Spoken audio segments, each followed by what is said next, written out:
বিশ্বের সবচেয়ে বড় অন্ত্যেষ্টিক্রিয়া হিসেবে ইতিহাসে স্থান করে নিয়েছে ইরানের ইসলামী বিপ্লবের নেতা আয়াতুল্লাহ রুহুল্লাহ খোমেনির জানাজা। ১৯৮৯ সালের জুনে তেহরানে অনুষ্ঠিত ওই জানাজায় অংশ নেন ১ কোটির বেশি মানুষ। কঠোর নিরাপত্তা ব্যবস্থা নেওয়ার পরও নজিরবিহীন বিশৃঙ্খলা দেখা দেয় জানাজায়, যাতে প্রাণ যায় ৮ জনের, আহত হয়েছিলেন ১১,০০০ মানুষ। সিলন টি রপ্তানিতে শীর্ষে।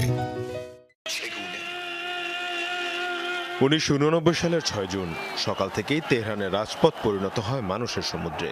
শুধু রাজধানী নয়, ইরানের নানা প্রান্ত থেকে লাখো মানুষ ছুটে আসেন প্রিয় নেতাকে শেষ শ্রদ্ধা জানাতে।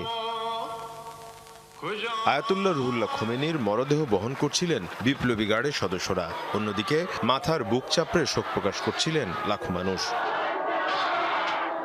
জানাজা পড়ান আয়াতুল্লাহ মোহাম্মদ রেজা। সর্বোচ্চ নেতাকে শেষ বিদায় জানাতে আবেগে বারবার থেমে যায় তার কণ্ঠ।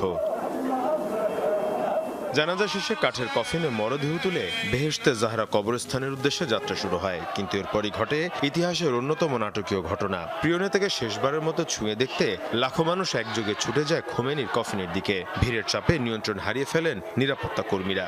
এক পর্যায়ে কফিন থেকে ছিটকে পড়ে যায় ৮৬ বছর বয়সী খোমেনির সাদা কাফনে মোড়ানো মরদেহ। মুহূর্তে শুরু হয় চরম বিশৃঙ্খলা। কেউ মরদেহ স্পর্শ করতে চাইছিলেন, কেউ কফিন আঁকড়ে ধরছিলেন। বিপ্লবী গার্ড সদস্যদের অনেককেই লাঠিচার্জ করতে দেখা যায়। এক পর্যায়ে ফাঁকা গুলিও করে নিরাপত্তা বাহিনী, তবুও থামেনি জনস্রোত। মরদেহ বহনকারী গাড়ি মানুষের ঢলে সম্পূর্ণ আটকে যায়। মাত্র আধা মাইল অতিক্রম করতেই লেগে যায় ২ ঘন্টারও বেশি সময়। সেদিন তেহরানের তাপমাত্রা ছিল প্রায় ৩৩ ডিগ্রি সেলসিয়াস। গরম আর অতিরিক্ত ভিড়ে অনেকে অজ্ঞান হয়ে পড়েন। ফায়ার সার্ভিসের কর্মীরা মানুষের উপর পানি ছিটিয়ে পরিস্থিতি সামাল দেওয়ার চেষ্টা করেন। বিশৃঙ্খলায় প্রাণ যায় ৮ জনের, প্রায় ১১,০০০ মানুষ আহত হন। পরিস্থিতি এতটাই নিয়ন্ত্রণের বাইরে চলে যায় যে সেদিনের দাফন অনুষ্ঠান স্থগিত করতে বাধ্য হয় কর্তৃপক্ষ। পরবর্তীতে পুনরায় আয়োজন করে দাফন সম্পন্ন করা হয়।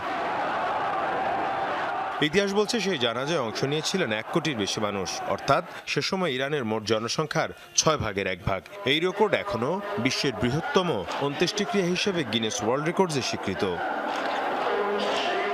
মীর মুশফিকা হাসান, যমুনা নিউজ।